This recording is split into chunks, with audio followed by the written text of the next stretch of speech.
Olá, galerinha do segundo ano. Vamos à nossa aula de sociologia de hoje.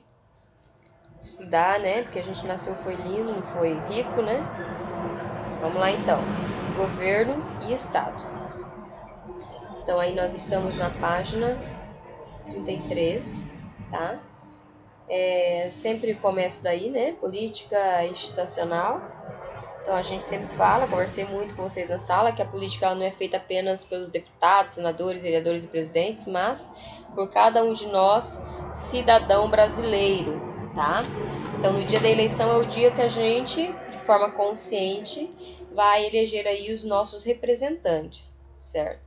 A gente sabe, como eu converso com vocês sempre na sala, que a sociologia ela vai trazer essa realidade, né? Para que a gente, como ser individual, ser crítico, a gente possa então nos colocar de forma correta dentro das nossas escolhas, nas nossas escolhas políticas, nas nossas escolhas religiosas, nas nossas escolhas pessoais para a nossa vida.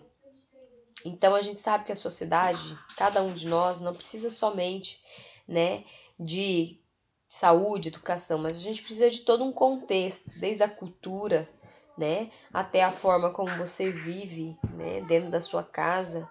Precisamos de uma saúde de qualidade, precisamos sim de educação de qualidade, saneamento básico, infraestrutura, e tudo isso aí vem das escolhas que a gente faz dentro da política. Então a gente vai lá para a página 33, governo e Estado. Estado, então, e governo são muitas vezes sinônimos, né? Assim como formas de sistemas de governo. Mas cada um dele tem um significado. Então, o termo governo possui raiz latim, gubern, tem o governo de conduzir, ter autoridade sobre. Comparando as diversas organizações sociais, vemos que foi em algumas situações ainda hoje é possível ter um governo sem necessariamente formar um Estado. Alguém que governe, que cuide. Um exemplo, né, a Palestina, certo? Que reivindica, então, o reconhecimento como Estado, porque já tem capacidade para isso, mas que dentro, né, formou, então, uma autoridade nacional palestina, com aspectos linguísticos, culturais e que une sua população, mas que vive sob domínio de Israel ainda, né? E não conseguiu a sua liberdade, certo? Então, para você governar, você não precisa, né, necessariamente ser um país reconhecido. Só de você ter, né, dentro da sua organização, quem mantenha essa organização política, certo? Já é o ato de governar. E aí depois a gente não vai ler tudo isso, né? A prof vai explicando para vocês, certo? E aí essa política, então, ela foi criando espaço, né? A partir ali de Políbio, deus grego do século II a.C., que foi um dos primeiros políticos, né, que a gente conhece, que governaram, que cuidaram de um povo, certo? Claro, sempre por interesses pessoais e interesses públicos, tá? Então, a gente pode definir que seriam sistemas de governo. Então, hoje, na atualidade, convencionou-se chamar de sistemas de governo a maneira pela qual o poder político é dividido e exercido no Estado. Então, o parlamentarismo, né, e o presidencialismo são os mais recorrentes aí, são os que são mais usados. A partir dessa distinção é possível compreender, portanto, as formas de governo podem ser combinadas com sistemas de governo. O Brasil é uma república democrática presidencialista. Já a Inglaterra é parlamentarista, certo? Então, no parlamento existe a separação do chefe do Estado, o monarca ou presidente, e o chefe do governo, o primeiro-ministro, que exerce o poder executivo. Além disso, os poderes executivo e legislativo são interdependentes, um depende do outro, certo? E o chefe do Estado pode dissolver o parlamento. Aqui é a Praça dos Três Poderes em Brasília, né? Lá estão as mais altas instâncias aí do poder público brasileiro. O presidente, por sua vez, tem como características a separação entre os poderes executivo, legislativo e judiciário, a dupla função da presidência, que ocupa e, ao mesmo tempo, representante de Estado, chefe do Poder Executivo. Um mandato eleito e com prazo determinado, o povo elege o presidente por um prazo fixo, no nosso caso é 4 anos.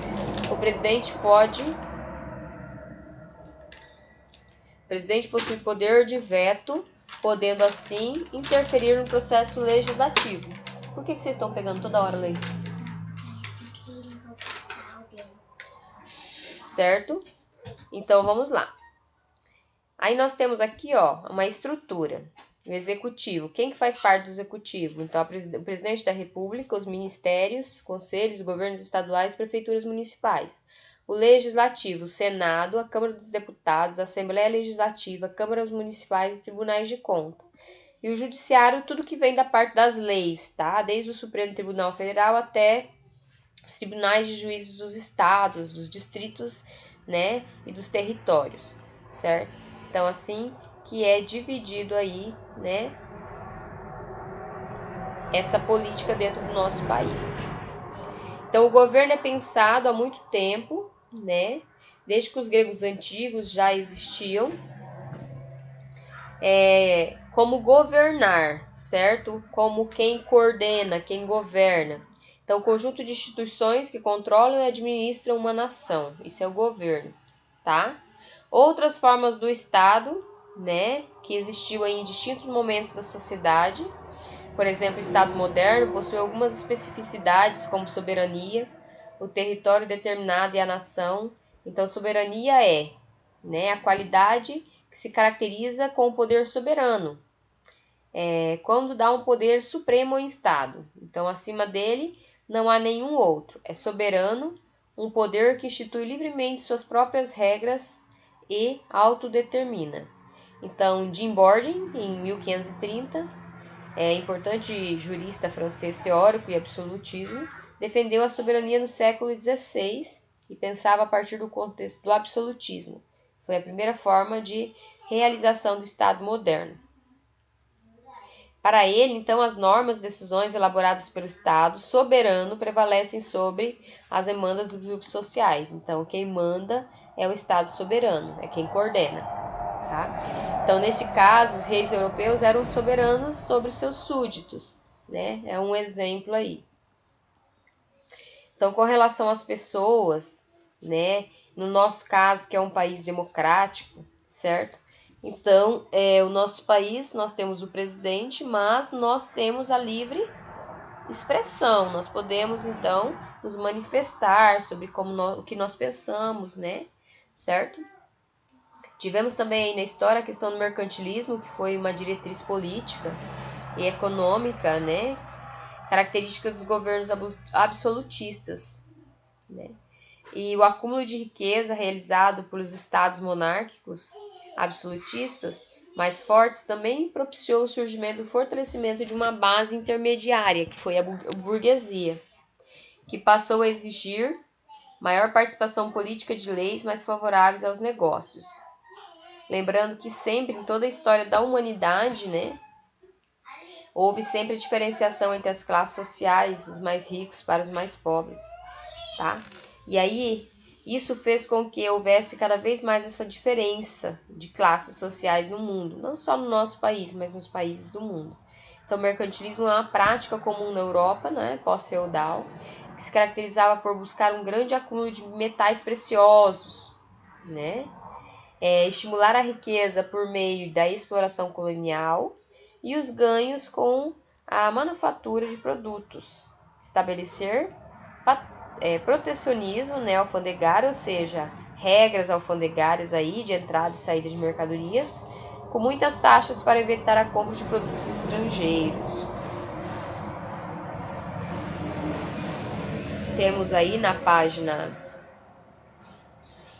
36, então, essas atividades que eu gostaria que vocês tentassem responder no caderno, tá?